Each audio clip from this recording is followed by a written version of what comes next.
At 3:11 in the morning, the abandoned lighthouse called the harbor office and told me to stop the ferry. I was alone on the night shift, drinking bad coffee and watching fog swallow the bay, one buoy at a time.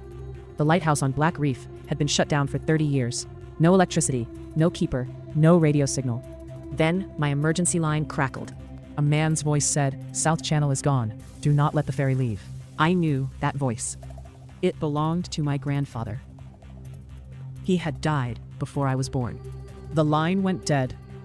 At 3:20, the morning ferry was scheduled to leave for the mainland with 119 passengers. Nurses, truck drivers, students, a mother carrying a baby wrapped in a yellow blanket. I called the captain and told him to hold the boat. He laughed once and said, "Inez, Coast Patrol cleared the channel an hour ago." I looked through the harbor window. The fog was thick enough to hide the water, but the old lighthouse beam was turning. It had not turned in 3 decades. "Hold the ferry," I said again. The captain went quiet. On what authority? I had none, so I pulled the emergency harbor lock. Every boarding gate sealed. The mayor called within 2 minutes, furious that I had delayed the island's only morning crossing over a ghost story. Then the lighthouse radio came alive again. This time, it did not speak. It broadcast coordinates. I typed them into the harbor map. They led to the South Channel, directly in front of the ferry. For years, everyone had treated that route like a road, wide, deep, familiar. But my grandfather had always called it the moving floor. He had spent his life studying tides around Black Reef. He believed the sea was changing beneath the fog, slowly pushing a buried ridge toward the surface. Nobody listened after he died. At 3:28, the fog lifted for 7 seconds.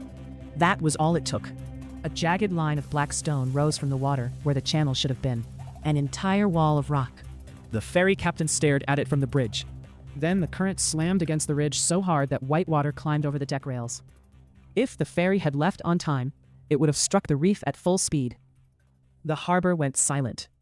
By sunrise, a coast survey boat confirmed the underwater shelf had shifted during the storm.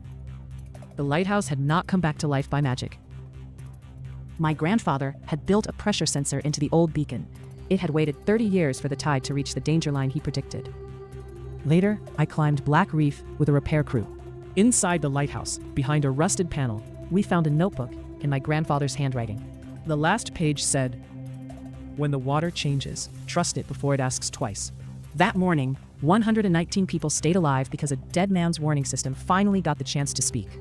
And for the first time, I understood why my mother kept his old lighthouse key. Some doors are not meant to keep the past out. They are meant to keep the future safe.